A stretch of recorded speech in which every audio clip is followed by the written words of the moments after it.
दोस्तों दिल्ली के जनकपुर इलाके में एक बहुत ही खूबसूरत नई नवेली दुल्हन चीखते चिल्लाते हुए दौड़ते हुए अपने बुआ के घर जाती है और बुआ को कहती है, प्लीज बुआ अंदर से दरवाजा बंद कर लीजिए। अगर मेरा पति यहाँ तक आ जाए या फोन करके मेरे बारे में पूछे तो प्लीज इसे ये मत बताना कि मैं यहाँ हूँ। तो उसकी जो बुआ होती है वो कुछ समझ नहीं पा रही थी कि आखिर ऐसा क्या हुआ है। तो इससे पूछती है कि तुम डरी हुई क्यों हो और तुम इस तरीके से बात क्यों कर रही हो, आखिर तुम्हें हुआ क्या है। तो दोस्तों जो लड़की होती है अपने बुआ को पूरी बात बताती है। जैसे उसके बुआ ये बात सुनती है उसके पैरों के नीचे से जमीन खिसक जाती है और दरवाजा बंद करते हुए कहती है कि तुम शांत हो जाओ, रिलैक्स हो जाओ, तुम्हें यहाँ कुछ भी नहीं होगा, तुम्हें घबराने की बिल्कुल भी जरूरत नहीं है।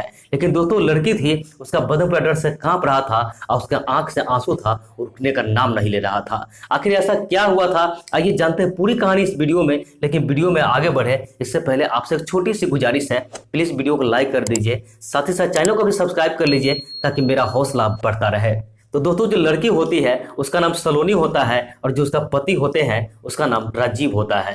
राजीव बिहार के बेगूसराय जिले का रहने वाला था और उसी के गांव के बगल में आज से 1 साल पहले बड़े ही धूमधाम से सलोनी नाम की लड़की के साथ इसका शादी हुआ था। तो सलोनी थी वो अपने ससुराल आती है और कुछ दिन तो वहीं पर अपने पति के साथ रहती है। लेकिन कुछ दिन समय बीतने के बाद राजीव झा अपने पत्नी सलोनी को लेकर दिल्ली आ जाते हैं, क्योंकि राजीव दिल्ली में ही रहता था और दिल्ली में प्राइवेट कंपनी में जॉब किया करता था। राजीव जो था वो बहुत ही अच्छा लड़का था, वो कोई नशा नहीं करता था, अपने पत्नी को जान से ज्यादा प्यार करता था। समय यही बीत रहा था कि एक दिन दोस्तों क्या होता है कि राजीव अपने घर में कोई काम कर रहा था, तभी उसके घर के बाहर उसका गेट पीटने का आवाज आता है। तो राजीव अपने पत्नी को कहते हैं कि जाओ दरवाजा पर देखो वहां कौन है। तो दोस्तों पत्नी जो होती है घर के दरवाजा पर जाती है और घर का दरवाजा खोलती है। तो जैसे ही दरवाजा खोलती है उसका दोस्त जो होता है इसके पत्नी को देखता है और जब इसके पत्नी को देखता है तो उसका नियत बिगड़ जाता है। उसी समय इसे पाने का ठान लेता है, इसके साथ रात बिताने का ठान लेता है और फिर वो कमरे में आता है। कमरे में आकर के राजीव से कुछ बातचीत करता है और बार बार इसके पत्नी को देख रहा होता है। राजीव से बातचीत करने के बाद वहां से चला जाता है और जाने के बाद वो जाल बिनने लगता है कि आखिर इसकी पत्नी को कैसे फंसाया जाए, इसके साथ कैसे रात बिताया जाए। तो इसके बाद वो बस इसी सोच रहा था। तो सोचते सोचते दिमाग में आता है कि क्यों नहीं अपने दोस्त को शराब पिलाया जाए और फिर शराब के नशे में ये काम किया जाए। तो इसके बाद जो दोस्त होते हैं उस शराब के ठेके पर जाते हैं, वहां से एक बोतल शराब लेते हैं और राजीव झा के घर पे पहुंच जाते हैं। तो जब वहां जाते हैं तो राजीव कहते हैं कि यार तुम ये क्या लेकर आए हो, मैं तो शराब पीता नहीं हूं, तो तुम भी यहाँ मत पियो। तो दोस्तों इसका जो दोस्त होता है वो कहता है यार कोई बात नहीं है, जब से तुम्हारी शादी हुई है हम लोग साथ में बैठकर नहीं कुछ खाए हैं और नहीं कभी कुछ पिए हैं, तो एक पैक पीने से कुछ नहीं होता है, प्लीज यार एक पैक पी लो। लेकिन राजीव था वो कभी पिता नहीं था, तो कहता है कि मैं शराब नहीं पीऊंगा। तो बहुत जिद करने लगता है, तो उसे कसमें देने लगता है कि दोस्ती की कसम है, एक पैक पी लो यार, एक पैक पीने से कुछ भी नहीं होता है। तो इतना जिद करता है कि राजीव झा जो होते हैं वो पीने के लिए मान लेता है, फिर पैक बनाता है और राजीव को पीने के लिए दे देता है। राजीव एक पैक पीता है, फिर दूसरी पैक इसी तरह जबरदस्ती करके राजीव को पिला देता है। तो इसके बाद आए दिन यही सब होने लगता है। उसका दोस्त बार बार इसे घर पे जाता था और इसे शराब पिलाया करता था। अब दूसरी जो पत्नी थी वो इसे तंग आने लगती है, सोचती है कि मेरा पति तो शराब नहीं पी रहा था लेकिन अपने दोस्त के चक्कर में पड़ करके ये भी पीने लगा। तो उसकी जो पत्नी होती है वो मन ही मन सोच रही थी कि इससे आखिर दोस्ती को कैसे तुड़वाया जाए, इससे अपने पति को कैसे दूर किया जाए। दोस्तों एक दिन इसी तरह उसका जो दोस्त था वो राजीव झा के घर पे जाते हैं, तो उस समय राजीव वहां पे नहीं होता है। तो इसके बाद उसकी जो पत्नी होती है उसकी पत्नी कहती है कि तुम्हारे भैया यहाँ नहीं है, तुम यहाँ से चले जाओ। तो उसका जो दोस्त होता है वो कहता है भाभी जी आप पानी पिला दे, पानी पी लेता हूँ और फिर यहाँ से चला जाऊंगा। तो दूसरा राजीव की जो पत्नी होती है वो कहती है कि ठीक है, वो जाती है पानी लेकर इसे दे देती है। ये पानी पीता है और पानी पीने के बाद कहता है कि भाभी जी आप बहुत ही खूबसूरत हो, आप बहुत ही अच्छी हो। तो किसी तरीके से उससे पटाने की कोशिश करने लगता है, लेकिन जो लड़की थी इसके बहकावे में नहीं आती है। वो कहती है कि तुम यहाँ से चले जाओ और तुम्हारे भैया आ जाएंगे तभी तुम आना, नहीं तो मैं तुमसे बात नहीं करूंगी। दोस्तों इसके बाद जो उसका दोस्त होता है वहां से चला आता है और समझ आता है कि मुझे यहाँ दाल नहीं करने वाली है। इसके बाद उसका एक मैनेजर होता है जिस कंपनी में वो जॉब करता था, तो मैनेजर को सारी बात बताते हैं। वो कहता है कि देखो यार कि मेरे दोस्त की वाइफ है, बहुत ही खूबसूरत है, कि मैं चाहता हूँ किसी तरह उसके साथ एक रात बीत जाए। तो जब उसका मैनेजर सुनता है तो उसके भी मुंह से पानी आने लगता है और कहता है ठीक है यार, ऐसी बात है तो मैं तुम्हारा सपोर्ट करूंगा, लेकिन मैं भी तुम्हारे साथ रहूंगा। तो इसके बाद वो कहते हैं ठीक है, और दोनों मिल करके फिर से एक शराब का बोतल लेते हैं और बोतल लेकर राजीव झा के घर पे पहुंच जाते हैं और उनसे परिचय करवाते हैं और फिर सभी लोग मिल करके वहां पे शराब पीते हैं। तो आए दिन अब इसका जो दोस्त के साथ साथ जो इसका मैनेजर था वो भी यहाँ आने लगता है और सभी लोग बैठ के इसे घर पे शराब पीने लगते हैं। इसकी जो पत्नी थी वो हमेशा गुस्सा किया करती थी और एक दिन कहती है कि देखो शराब की अड्डा नहीं है कि प्लीज यहाँ तुम लोग शराब पीना बंद कर दो, जो भी करना होगा घर के बाहर करना। लेकिन दोस्तों जो राजीव होता है वो कहता है कि क्या फर्क पड़ता है, कभी कभी तो हम लोग पीते हैं, यहाँ पिए कहीं पिए एक ही बात है, और वैसे भी ये लोग कोई बाहरी नहीं है, मेरे दोस्त है और मेरे दोस्त के मैनेजर है। तो इसके बाद उसकी पत्नी जो होती है वो क्या कर सकती थी, वो राजीव की बात मान लेती है और फिर लोग वहीं पे बैठ कर पीने लगते हैं। तो जब पूरे नशा में आ जाते हैं तो नशा में आने के बाद राजीव के दोस्त के जो मैनेजर थे वो मैनेजर अपने पैकेट से 50,000 रुपये निकालता है और 50,000 रुपये की गड्डी देते हुए राजीव को कहता है कि सारे पैसा तुम्हारा हो सकता है अगर तुम चाहो तो।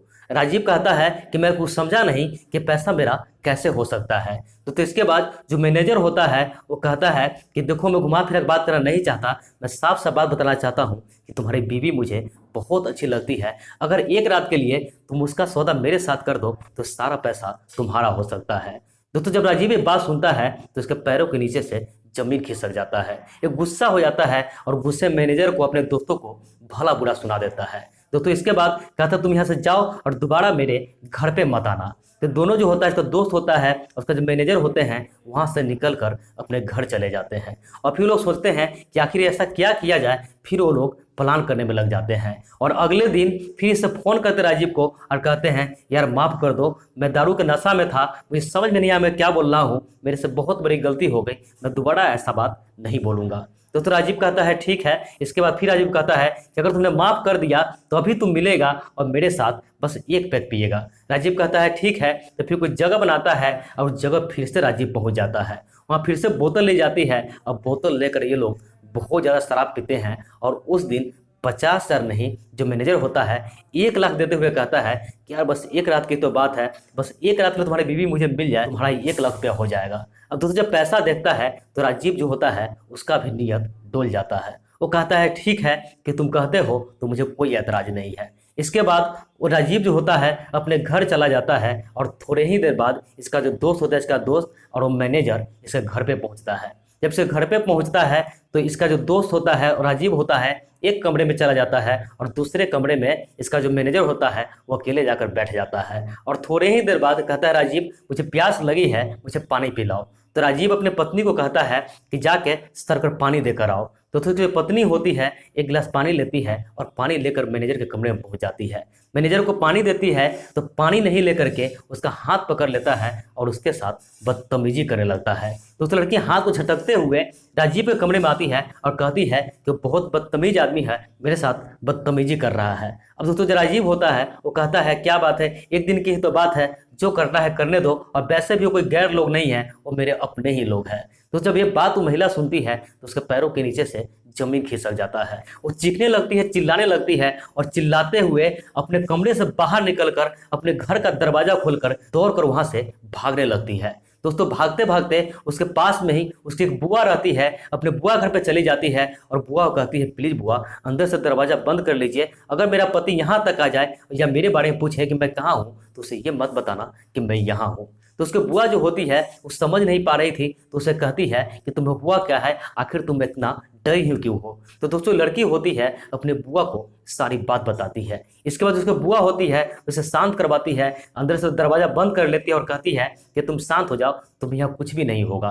दोस्तों लड़की कहती है कि प्लीज बुआ कि अगले दिन मेरे भाई को बुला देना, मैं अब उसके साथ नहीं रहना चाहती, अगर उसके साथ मैं जाऊंगी तो मैं अब सुसाइड कर लूंगी, आत्महत्या कर लूंगी, लेकिन अब उसके साथ मैं नहीं रहना चाहती हूँ। तो अगले दिन इसका जो बुआ होती है इसको भाई को फोन करती है, इसका भाई यहाँ आता है, भाई आने के बाद इस लड़की को अपने साथ लेकर गांव चले जाता है। इधर जो राजीव झा जब इस अगले दिन होश आता है तो देखता है उसका फोन वहीं पे है और पूरी तरीके से परेशान था, क्योंकि उसे बहुत अफसोस था कि रात को नशे में वो क्या क्या कर दिया था। ना तो उसका वहाँ दोस्त था और न ही पत्नी थी, बस उसका फोन पड़ा था, तो उसे समझ में नहीं आ रहा था कि अपने पत्नी को कहाँ ढूंढे।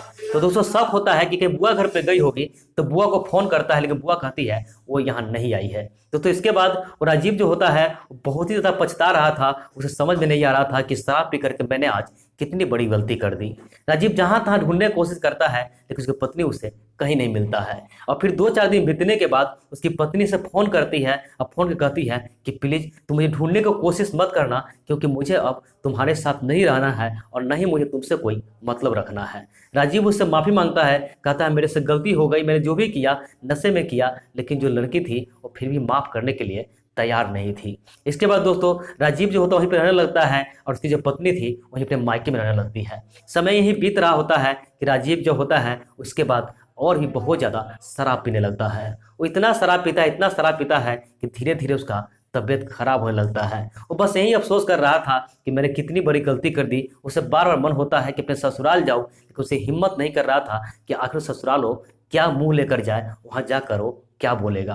तो इसके बाद कुछ दिन बाद जो राजीव होता है उसका तबीयत खराब होने लगता है, तबीयत पूरा बिगड़ने लगता है। उसे अच्छे से काम भी नहीं हो रहा था, तो उसका जिस कंपनी में जॉब करता था उसे जॉब से निकाल दिया जाता है। इसके बाद दिल्ली में रहने कोई मतलब नहीं बन रहा था, तो राजीव अपने गाँव जाता है और गाँव में ही इलाज करवाने लगता है। ऐसे करते करते 5 साल बीत जाता है और 5 साल बाद राजीव जो होता है पास के एक हॉस्पिटल में इलाज करवाने के लिए जाता है। जब हॉस्पिटल में जाता है तो उसका तबीयत इतना खराब था कि उसे भर्ती कर लिया जाता है और उसी हॉस्पिटल में जो इसकी पत्नी थी अपनी माँ का इलाज करवाने के लिए वहाँ पहुँचती है। जब वहाँ पहुँचती है तो इसकी जो पत्नी की माँ थी यानी इसका जो सास थी, वो सास राजीव को जब देखती है तो उसे पहचान लेती है। अपने बेटी को कहता है कि मुझे ऐसा क्यों लग रहा है कि वो राजीव है, तो उसके पास में जाती है। जब पास में जाती है तो राजीव भी देख लेता है और देख कर वो रोने लगता है। अपने पत्नी को कहता है कि प्लीज़ मुझे माफ़ कर दो, मेरे से बहुत बड़ी गलती हो गई, तुम मुझे छोड़ के नहीं जाओ, जो भी हुआ है नशे में हुआ है।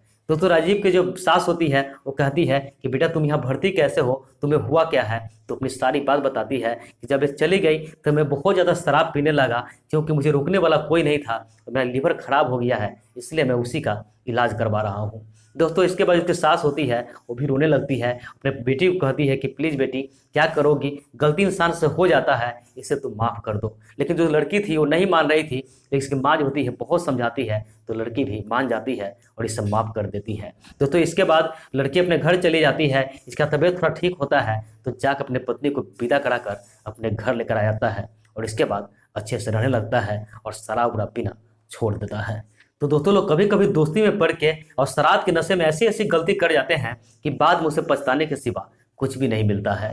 तो आप लोग से हाथ जोड़ के विनती है कि शराब के नशे में हो या दोस्ती के बहकावे में हो, ऐसी कोई गलती ना करें कि बाद में आपको पछताने के सिवा कुछ भी नहीं मिले। बाकी मेरा कहानी कैसा लगा आप हमें कमेंट करके जरूर बताएं। तो मिलते हैं ऐसे किसी नेक्स्ट वीडियो में, जब तक के लिए जय हिंद, वंदे मातरम।